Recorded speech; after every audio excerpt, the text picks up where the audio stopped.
Bonjour. Alors, reprise de la vidéo sur la réalisation de la ferme, vidéo 2 sur 3.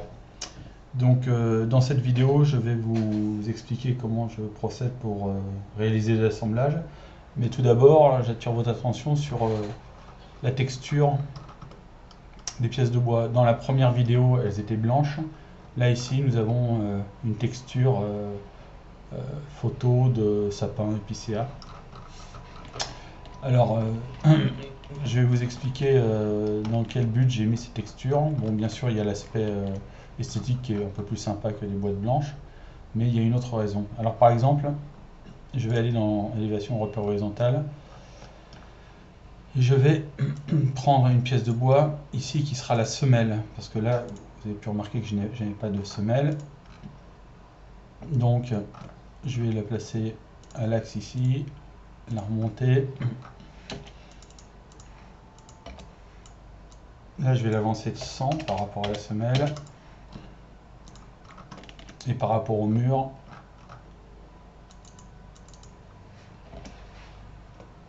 je vais la couper en bloquant sur le rouge et en venant m'accrocher à l'intérieur du mur. Faire une ligne. Et là, je vais la supprimer. Donc, en ISO, vous voyez, j'ai une semelle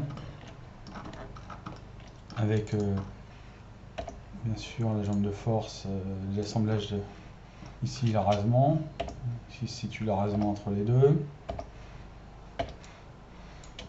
Je vais le couper. Donc avant de faire la copie de cette semelle, je vais, donc là vous voyez elle est blanche hein, comme précédemment. Avant de faire la copie, je vais lui donner un nom. Donc je prends l'onglet, le bouton matière, et dans le bouton matière, j'ai un dossier qui s'appelle sapin. Et dans le dossier sapin, j'ai une liste de pièces de bois qui constituent, qu'on peut trouver dans les charpentes, dans une charpente. Donc par exemple ici, semelle, voilà, j'ai semelle. Donc je clique semelle et je vais lui donner le nom semelle. Donc en faisant ça, elle prend la couleur, la texture. Alors ce qui est intéressant, c'est que je vais faire la copie en symétrie. Et je vais sélectionner les fermes par famille, donc famille de bois, et je vais effectuer une copie fois 3.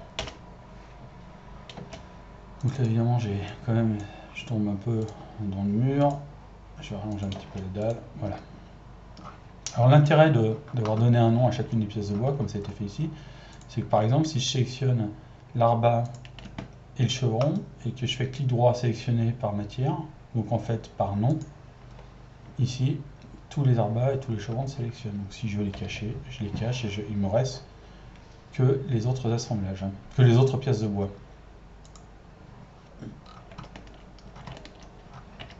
Alors pour ce qui concerne les assemblages maintenant,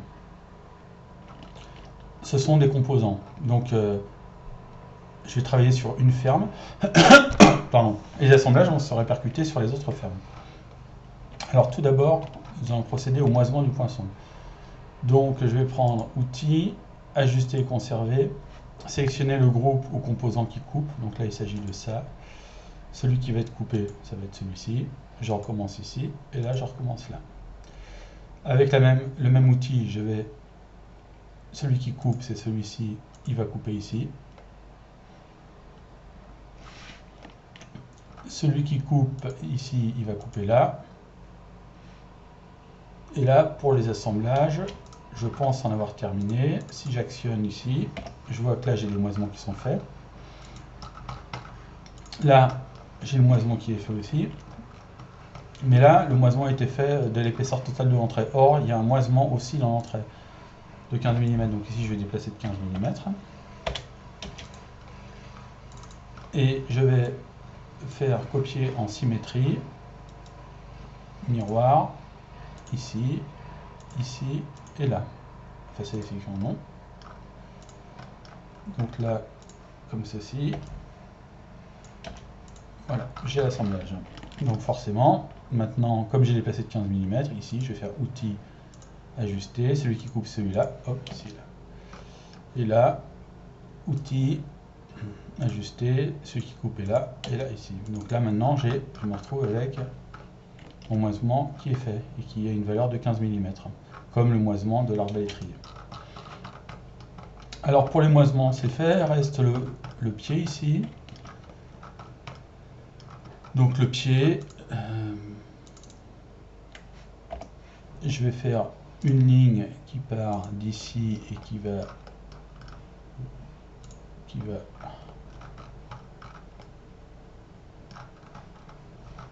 jusque là.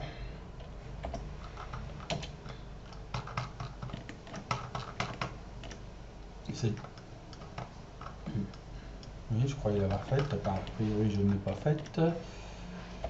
Donc une ligne qui part de là. Oui, c'est d'ici. Je me suis trompé, j'ai pas pris la bonne phase. Qui vient jusqu'ici. Voilà. Ici, je vais pousser de 15 000. Ensuite,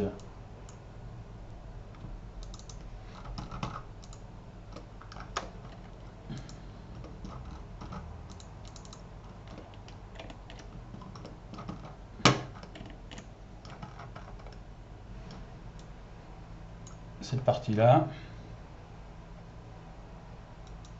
je vais en faire un miroir par rapport à l'axe ici, le milieu ici et là ici, et face à la section non. Donc je reviens de l'autre côté, je supprime cette arête et je supprime cette arête. Voilà, donc mon pied d'arbre est fait. Maintenant je vais passer aux tenons, aux mortaises et aux embrèvements. Alors ici, maintenant que je vais faire une sauvegarde, maintenant que les deux entrées sont taillées, je vais pouvoir les unir, les joindre. Donc je vais prendre Wood Tools, voilà, je les joins. Et je vais pouvoir en faire une copie, du coup. Miroir, sélection, par rapport au milieu là, et à l'axe vertical, et face à la section non.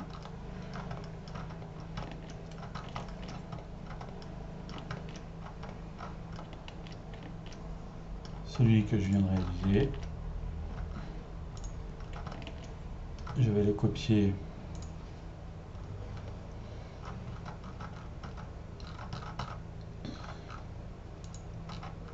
comme ceci, bloquer ici, accrocher ici, fois 2.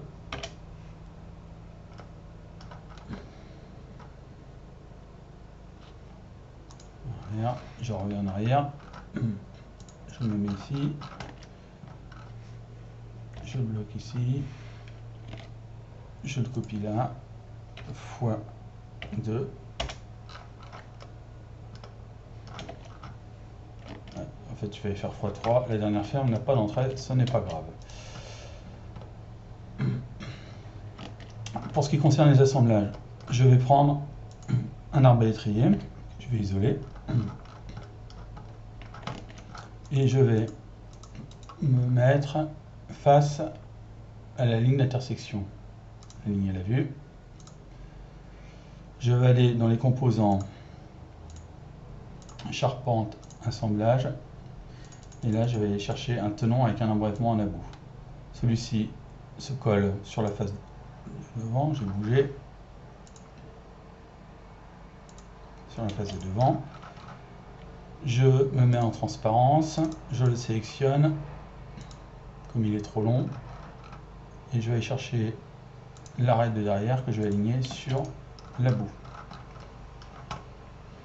Voilà mon tenon avec un embrèvement à la boue. Ce tenon, je vais faire un CTRL X. Je vais éditer la boîte et là je vais faire une édition collée sur place. Il se retrouve donc à l'intérieur, il est sur mon composant arbalétrier, je l'éclate. et j'ai juste à supprimer 2 lignes ici, les 2 lignes d'intersection, pour pouvoir faire ensuite mes assemblages. Donc je reviens ici. Donc forcément, chacun des arbas a son tenon maintenant. Je vais faire le même type d'opération avec ma jambe de force. Donc je conserve ma jambe de force. Je vais aligner la vue. Je vais prendre un embrèvement ici que je vais venir coller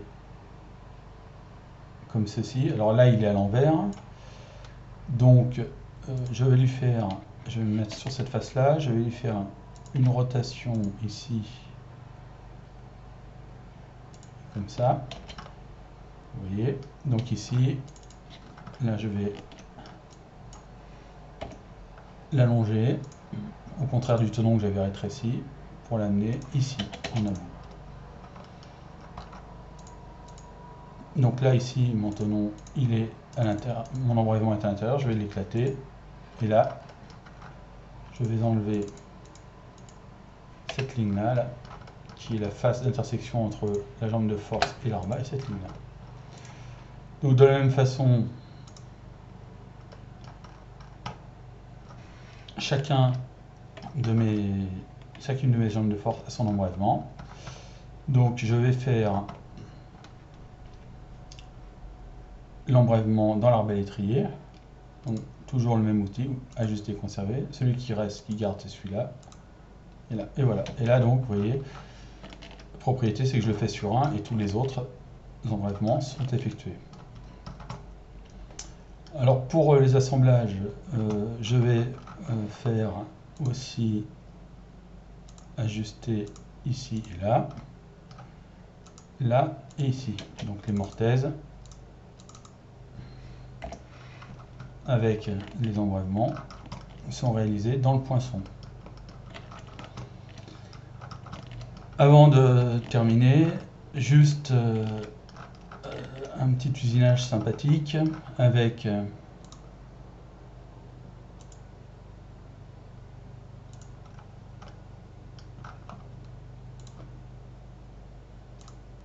l'outil Suivez-moi. Donc là je sélectionne les arêtes autour desquelles je veux tourner, je prends l'outil Suivez-moi et là je resélectionne les arêtes autour desquelles je souhaite tourner et là je prends de nouveau l'outil suivant. Voilà, le cul de lampe du poinçon est réalisé en un temps record et sur les 4 fermes bien sûr. Voilà, je vous remercie. Donc la prochaine vidéo sera un éclaté de la ferme suivi de une mise au plan pour réaliser des plans d'exécution cotés et numérotés. Je vous remercie de votre attention.